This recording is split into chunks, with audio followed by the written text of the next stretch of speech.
Hi, today I'm going to tell about on how to do a sale entry in Riyalo accounting software. First click sales here, and here enter the customer name if you have any customers, or if there is no customers that you have, you can create a new customer from here itself by just entering their name.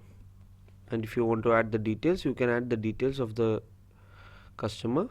and if the customer has any kind of opening balance of before, you can enter that as well from here, and you can save it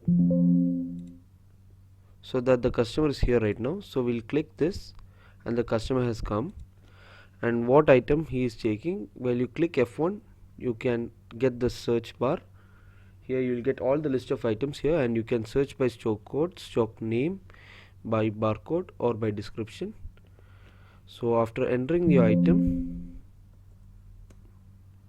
here, if the item has batch number, you can add batch number here, and if it has multiple units, you can add from here as well, and if you know the code, you can add by code also, and the two piece, how many pieces you are adding, and you can add that here.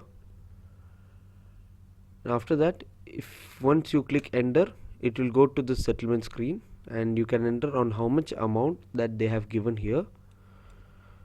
or if the customer has not given any amount, he's doing it on credit, you can click this clear all and click on account, and then when you save it, this amount has been gone to on account. Thank you.